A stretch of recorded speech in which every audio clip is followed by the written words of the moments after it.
But I'm not worried. No, sir. I've been in training for what's to come. Mm. You know what I've been eating for the last, since I got out of the hospital in January? I've given up meat, more or less. I've been eating peanut butter, bread, bologna, lunch meat, um, ramen noodles. Yes, sir. That's what I crave. That's what they fed me while I was confined. So evidently I'm just in training for what's ahead. I'm cutting myself down to where I won't need any help. I won't need somebody on the outside looking out for me. I won't need nobody to feed my dog because I'm training him to where I can turn him loose. He's not aggressive anymore. He's gentle as a lamb now. He's learned that there's more to life than being aggressive and towards other animals and attacking whatever comes close. I don't think he'd attack anything anymore. I've laid on the floor with him for hours, just scratching his old back and his old belly, and that's all he cares about now. He don't want to hunt. He don't want to chase nothing. He barely barks. He just wants attention, bless his heart. He wants to be close to me. He's learned to love. He's learned to accept love. He knows now that I love him regardless. And I take care of him. And I'm teaching him something for when I'm not here to do that. I'll never send him to the pound again. I'll never ask anybody to feed my dog again. I'll just open the gate and let him out, and God will take care of him.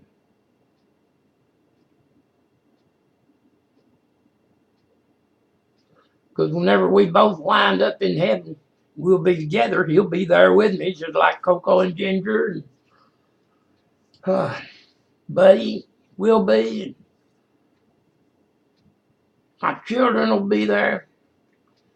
My family and friends, my brothers, my sisters, my aunts, uncles, cousins, my heroes, my villains.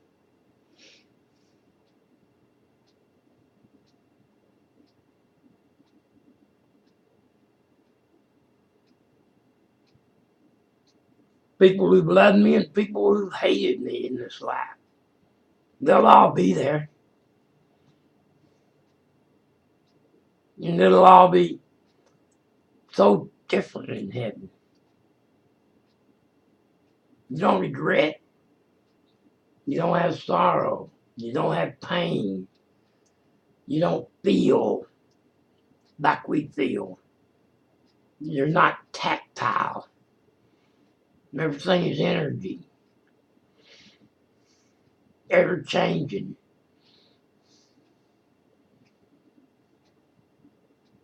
Never, never die. Never die. Eternal life. That's God's promise. If you believe. Well, whether you believe or not, that's what's coming. Someday you'll realize it, and then you can get off the planet if you want to. You can go anywhere in the universe if you want to. You can do anything your heart desires. You'll still feel like you have this body, except there'll be no more pain. All your memories will be the good ones, the happy times, the, the bright spots of your life. the comfortable feeling that love gives us. It's a wonderful feeling to feel love. Yes, sir. And so many of us never experience it. Look at them starving babies. You got a few missionaries that feed them and a few doctors that treat them, but who loves them? Nobody. We just pity them. Make ourselves feel better by taking care of pitiful things like wounded animals, ducks covered in oil.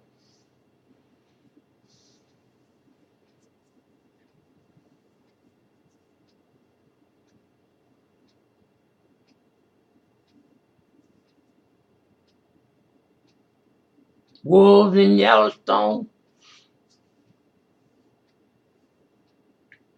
migrating birds that fall from the sky.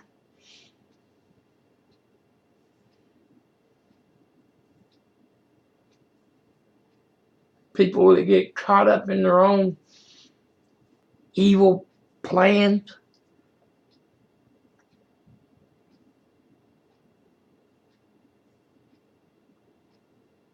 Greed, lust, jealousy, hatred, bigotry.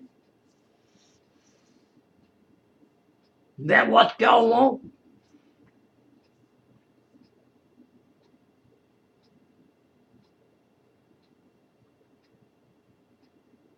Not what I want. Not what I'm coming back to. No, I ain't staying long. They're coming for me. Somebody is on the way. Now, I don't know who.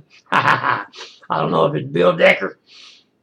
He was the sheriff of Dallas before he died, but he may be coming for me. Who knows? Powers that be may be coming for me right now. They may pull up in front of my house and take me away today because of all this crap I've been putting on social media. But if I don't tell my story when I'm gone, nobody will ever know the truth. That's why I'm putting it out there for you people. You hear it and you think I'm crazy and you hate me and you want me to shut up if you want to, but I got to put it out there so that when I'm gone, when they do drop the hammer on me and they dig into my background and try to see what motivated me, I'm not going to be like that Las Vegas shooter that nobody knows why he did it. Everybody's going to know why I did this. Because the government took me to Buckner and John West across the street from Chaser's Lounge, where a box from Infinity was sitting on the parking lot of what used to be the Safeway store. And the sheriff's officers took me there, helped me up the stairs and into the portal so I could enter the craft. And when I entered, that's the part of the story that I hadn't been able to really convey. What all took place in that saucer, in that craft, in that huge machine that's under the city of Dallas, that's connected to the Frank Drowley Justice Center, the Dallas County Jail. A door opened on that jail, and it was outside, buddy. I could see outside. I could see Chaser's Lounge over there. There were motorcycles parked all over the parking lot. There was people everywhere.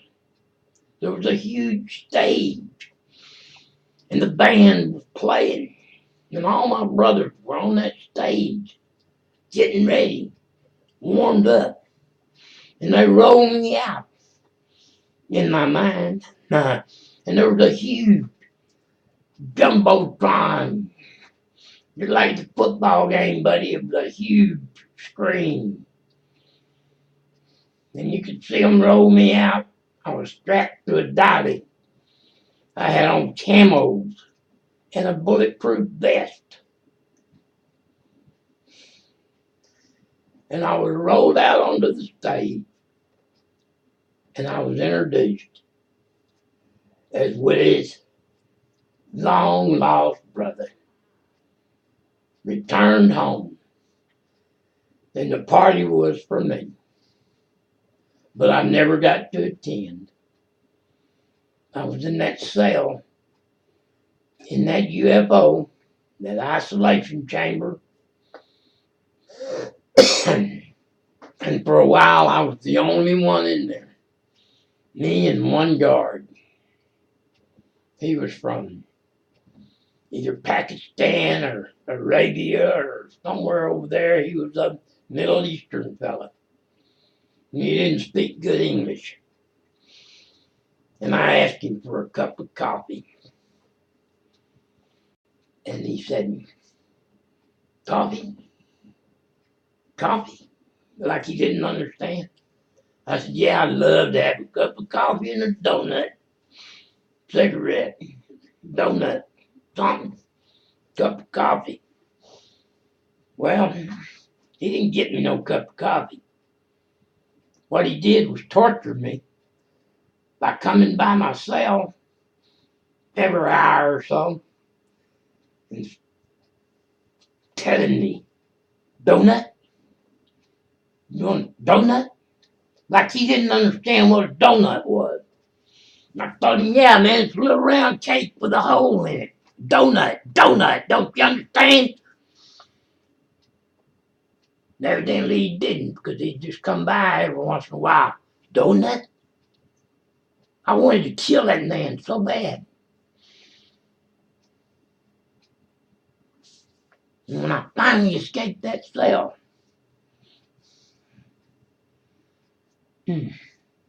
no, I'm jumping too far ahead. Soon, after I'd slept, the cell had changed because the rest of the cubicles had filled up with my brothers,